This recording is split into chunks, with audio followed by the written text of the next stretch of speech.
Hey guys, it's Mr. Mason. I'm here to read again, and today we've got one of my favorite books, The Lorax by Dr. Seuss. This is an old book, but it is still great, and it's got a lot of good messages, I think, for us to learn today.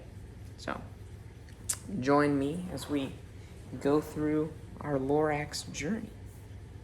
So we have our opening page of the Lorax looking around, and we've got the Onceler watching him. Skipping a couple pages there.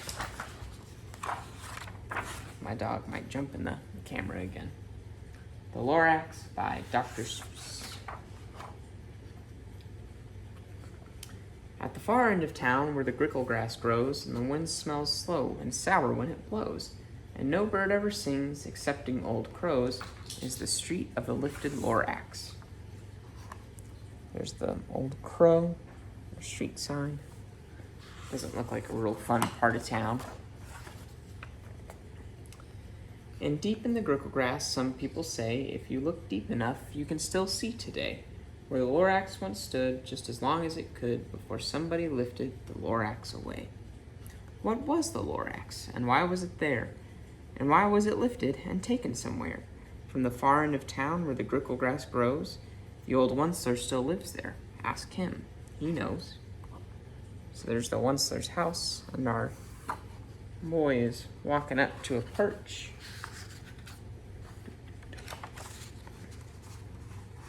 You won't see the Onceler. Don't knock at his door. He stays in his lurkum, on top of his store. He lurks in his lurkum, cold under the roof, where he makes his own clothes out of muffered moof.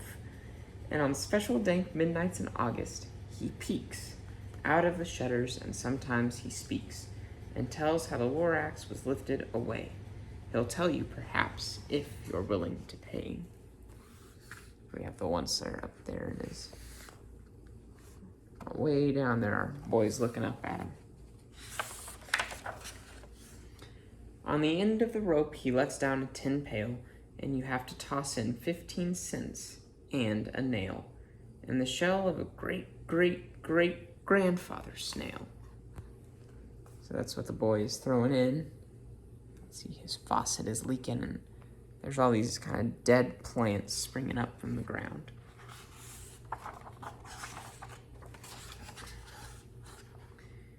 Then he pulls up the pail, makes a most careful count to see if you've paid him the proper amount.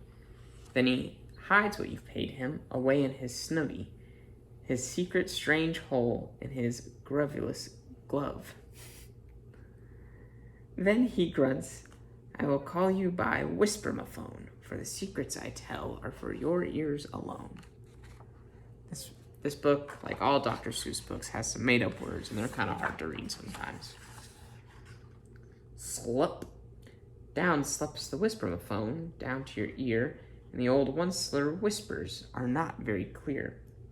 Since they have to come down through the snurgly hose, and he sounds as if he had bees up his nose. Now I'll tell you, he says with his teeth sounding gray, how the Lorax got lifted and taken away. It all started way back, such a long, long time back. So there's our whisper-ma-phone, going way up to the Onceler, whispering to the boy. Oh, these are very colorful pages now. Way back in the days when the grass was still green, and the pond was still wet, and the clouds were still clean, and the song of the swami swans rang out in space, one morning I came to this glorious place. And I first saw the trees, the truffula trees, the bright-colored tufts of the truffula trees, mile after mile of fresh morning breeze. So we have our swoomy swans, and then these are our truffula trees. And there's the Onceler before he builds his big, tall house. And under the trees I saw brown barbaloots frisking about in their barbaloot suits as they played in the shade and ate tuffula fruits. From the rippleless pond came the comfortable sound of the humming fish humming while splashing around. So here are our brown barbaloots. They look a little like bears. And then we have humming fish I guess there's hummingbirds, so it makes sense that there's humming fish. But those trees, those truffula trees. All my life I'd been searching for trees such as these. The touch of their tufts was much softer than silk, and they had the sweet smell of fresh butterfly milk. I felt a great leaping of joy in my heart. I knew just what I'd do. I unloaded my cart. So he feels the trees. They're very soft, and apparently they smell like butterfly milk. Don't know what butterfly milk smells like, but apparently it smells good. In no time at all, I'd built a small shop. Then I'd chopped down a truffula tree with just one chop. And with great skillful skill and with great speedy speed, I took the soft tuft and I knitted a thneed. So that's a thneed, apparently. There's our truffula tree that's been knocked down, and our barbaloot looks pretty concerned. The instant I'd finished, I'd heard a gazump. I looked. I saw something pop out of the stump of the tree I'd chopped down. It was a sort of man. Describe him? That's hard. I don't know if I can. He was shortish and oldish and brownish and mossy. He spoke with a voice that was sharpish and bossy. So there's Brown Barbaloot, our Thneed, the Onceler, and the Lorax has finally made his appearance. Mister, he said with a sawdusty sneeze, I am the Lorax. I speak for the trees. I speak for the trees have no tongues, and I am asking you, sir, at the top of my lungs. He was very upset as he shouted and puffed. What's that thing you've made out of my truffula tuft? I think I'd be asking the same question. I'm not quite sure what these needs are good for. Look, Lorax, I said, there's no cause for alarm. I chopped just one tree. I'm doing no harm. I'm being quite useful. This thing is a thneed. A thneed's a fine something that all people need. It's a shirt, it's a sock, it's a glove, it's a hat. But it has other uses, yes, far beyond that. You can use it for carpets, for pillows, for sheets, or curtains, or covers for bicycle seats. The Lorax said, Sir, you are crazy with greed. There's no one on earth who would buy that fool thneed. I agree. Thneeds seem pretty silly. But the very next minute, I proved he was wrong, for just at that minute, a chap came along, and he thought that the thneed I had knitted was great. He happily bought it for $3.98. I laughed at the Lorax. You poor stupid guy.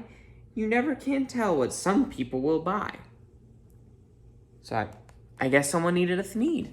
This fellow right here. And the Lorax does look pretty upset, and our barbaloots look pretty confused as well. I kind of like those faces. I repeat, cried the Lorax, I speak for the trees. I'm busy, I told him. Shut up, if you please. I rushed across the room, and in no time at all, built a radio phone. I put in a quick call. I called all my brothers and uncles and aunts, and I said, listen here, here's a wonderful... Uncles and aunts. I said, listen here, here's a wonderful chance. For the whole Oncer family might get mighty rich. Get over here fast, take the road to North Nitch. Turn left at the Weehawken, sharp right at the South Stitch. Oh, now there's lots of Onclers all sewing thneeds. And in no time at all, in the factory I built, the whole Oncler family was working full tilt. We were all knitting thneeds, just as busy as bees, to the sound of the chopping of truffula trees. They are really doing a number on these trees, and the Lorax looks pretty concerned. Oh, there's a very funny car on this page. Then, oh baby, oh, how my business did grow.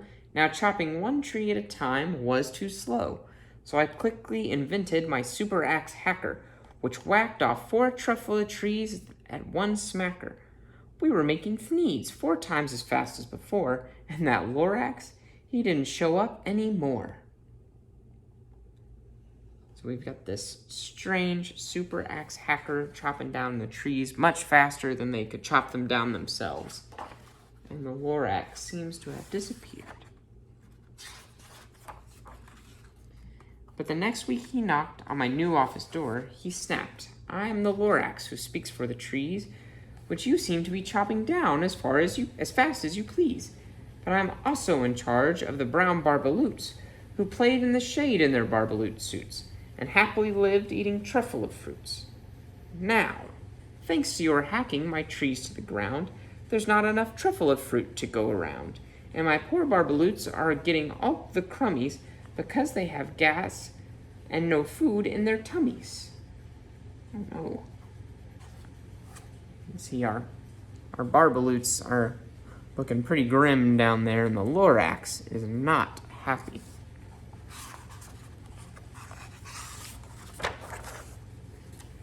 "They love living here, but I can't let them stay. They'll have to find food, and I hope that they may. Good luck, boys," he cried as he sent them away.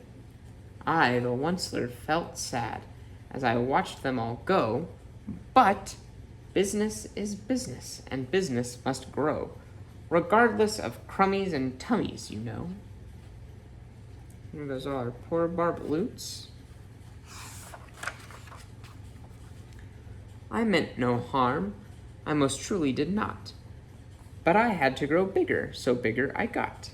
I biggered my factory, I biggered my roads, I biggered my wagons, I biggered the loads. Of thneeds I shipped out, I was shipping them forth, to the south, to the east, to the west, to the north. I went right on biggering, selling more thneeds, and I biggered my money, which everyone needs. We also apparently need a thneed. Our factory is growing. Then again he came back. I was fixing some pipes when that old nuisance Lorax came back with more gripes. "I am the Lorax," he coughed and he whiffed. He sneezed and he snuffled. He snargled, he sniffed. "Onceler," he cried with a kerfufflous croak. "Onceler, you're making such smogulous smoke. My poor swami swans, why, they can't sing a note. No one can sing who has smog in his throat." You guys notice that our pages are getting darker with the sky, and our poor swami swans don't seem to want to fly. Ooh, I can rhyme too. "And so," said the Lorax, "please pardon my cough. They cannot live here, so I'm sending them off. Where will they go? I don't hopefully know. They may have to fly for a month or a year to escape the smog you've smogged up around here." The swami swans don't look happy either.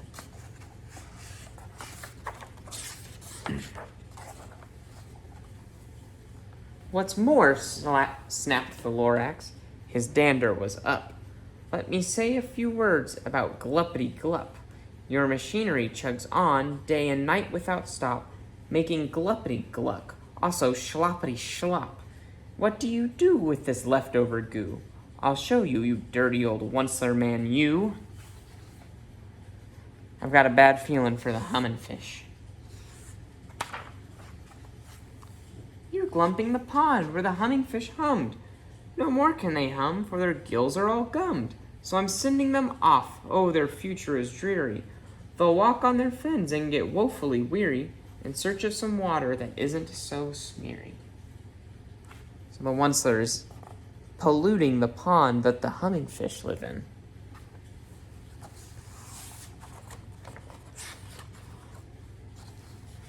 And then I got mad. I got terribly mad. I yelled at the Lorax, "Now listen here, Dad. All you do is yap, yap, and say, bad, bad, bad, bad. Well, I have my right, sir, and I'm telling you, I intend to go on doing just what I do. And for your information, you Lorax, I'm figuring on biggering and biggering and biggering and biggering, turning more truffle trees into thneeds, which everyone needs." Doesn't look like he has many truffle trees left. And at that very moment, we heard a loud whack From outside in the fields came a sickening smack of an axe on a tree, then we heard the tree fall, the very last truffula tree of them all. No more trees, no more needs, no more work to be done. So in no time my uncles and aunts and everyone all waved me goodbye. They jumped into my cars and drove away under the smoke-smuggered stars. Now all that was left neath the bad-smelling sky was my big empty factory, the Lorax and I. The Lorax said nothing, just gave me a glance. Just gave me a very sad backwards glance. As he lifted himself by the seat of his pants, and I'll never forget the grim look on his face when he hoisted himself and took leave of this place, through a hole in the smog without leaving a trace. And all that Lorax left here in the mess was a small pile of rocks with one word, unless. Whatever that meant, I just couldn't guess. That was long, long ago, but each day since that day I have sat here and worried away. Through the years, while my buildings have fallen apart, I've worried about it with all of my heart. But now, said the Onceler, now that you're here, the word of the Lorax seems perfectly clear. Unless someone like you cares a whole awful lot, nothing is going to get better. It's not. We're back where we started with our boy on the stoop. So catch, calls the Onceler. He lets something fall. It's a truffula seed, the last one of all. You're in charge of the last of the truffula seeds, and truffula trees are what everyone needs. Plant a new truffula, treat it with care, give it clean water, and feed it fresh air. Grow a forest, protect it from axes that hack, then the Lorax and all of his friends may come back.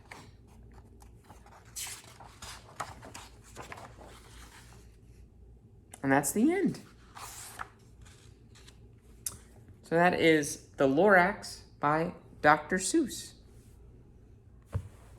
Okay, so we just got done reading The Lorax by Dr. Seuss about the Lorax, the Onceler, and the truffula seeds. And so our activity for this week is one that we've actually already sent out to you guys.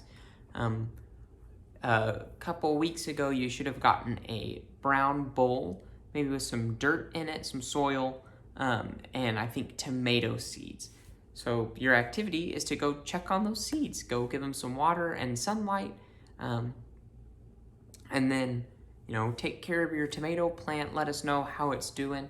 If you've lost your seeds or maybe your tomato plant didn't do so well, which is okay. Plants die all the time. Here's a plant that my wife and I have had for a little while. It used to be an old cactus, and I gave it too much sun. And now our cactus plants, or the cactus parts of it, are coming off, but that's okay. We can always plant more cactuses. But if you're out of seeds, you can buy them at a lot of different stores, or we might be able to send you some more. Or, this is kind of cool, if you have garlic at your house, just the garlic that you might cook with or anything like that, you can actually break off the garlic, the cloves in here, like this. They kind of have that film on them. And you can take that film off and plant these in some dirt, and you will grow a garlic plant. You can see this one was kind of sitting in our windowsill, and even without any water, it's already started growing a garlic plant. So if maybe your tomato plant didn't do so hot, or you're looking to have a bit more of a green thumb and plant something else, garlic is another option. So y'all have a great week. I hope you're staying safe and healthy. We're praying for you here at Fortress, and we're excited for y'all to come back. But let us know how your plants are doing, and we'll see you next week. Bye, guys.